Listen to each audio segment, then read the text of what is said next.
You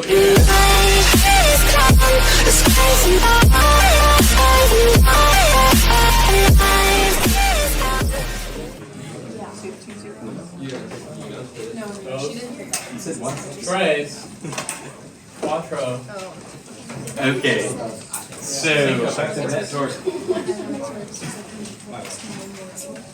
So an object is in static equilibrium only if all the torque balance. We've already talked about that. If an object is not in equilibrium, then it must be accelerating. So then we get our F net equals ma. So remember, if you have a net force, you produce a linear acceleration. So that means if you have a net torque, you produce an angular acceleration. So you had this equation back in AP1 last year, or 2 years ago. But remember, F net equals ma. We could just swap out our rotation variables, and we can get a angular version of it. So force is like torque, mass is like inertia, and acceleration is like angular acceleration.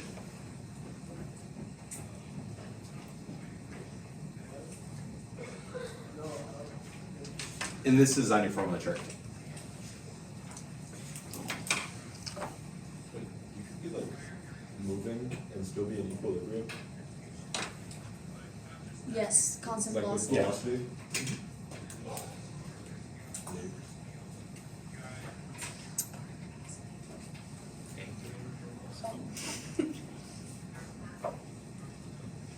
What's the denominator for the torque equation? Oh, inertia. What are we drinking today, Mr. Zashko? Same thing here. Coke. Wow, crazy. What's up? Why would you keep your formula through? That wasn't the original question. Why I put it in there? Right, definitely. Because it stays cold all day. Why do you put the thing on the coaster? I feel like that's redundant. Well, it is. But it's originally there because if I ever had like just a cup or something like that, since it will sweat, then it wouldn't. So I have it just as a, just in case. Yeah, and not have it.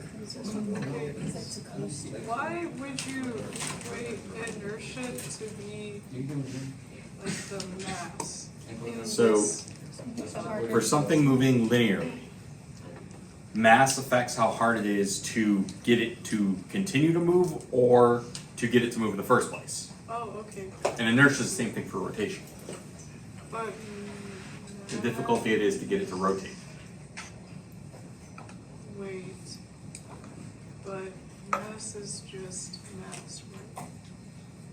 Well, yeah, mass. If something's heavy compared to something being light, it's a lot easier to move the lighter object than the heavy object. If something has less inertia, it's a lot easier to rotate it than something with more inertia. Okay.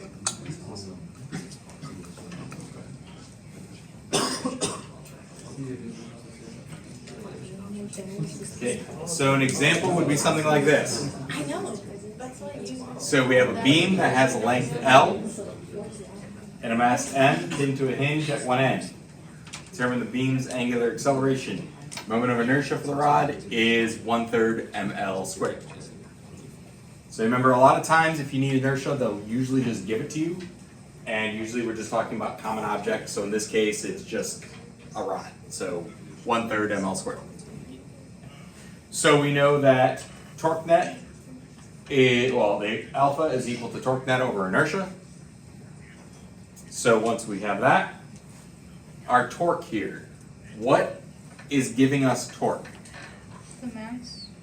Gravity. Partially, what goes with that? It's The weight mass. of the mass. Well, yeah, it'd be, well, weight is force of gravity. Yeah. So the mass Oh, times acceleration of gravity Times the R. distance. is giving it a torque times the distance, yep.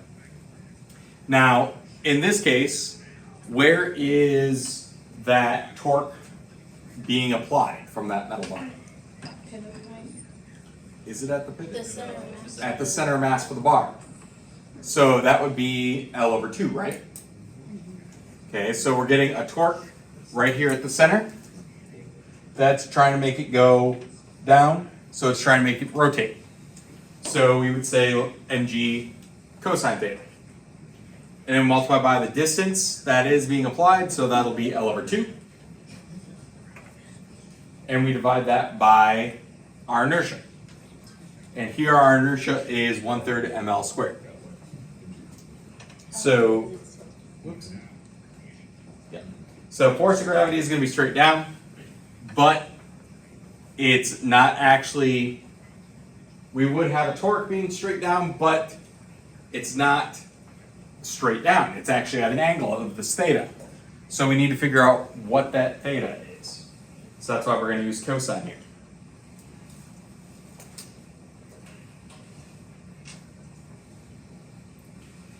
So when we're looking at this, what do we notice? M's cancel.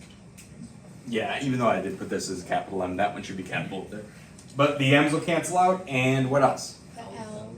So one of the L's on the bottom and the L on the top will cancel out. So the M's and those. So then we're left with 3g cosine theta over 2L is equal to the acceleration. Angular acceleration.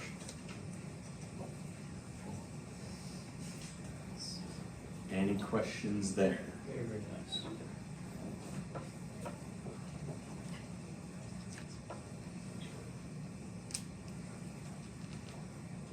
Now, if this bar was horizontal, what would change? No cosine theta. Yeah, it wouldn't be cosine theta anymore, it would just be mg.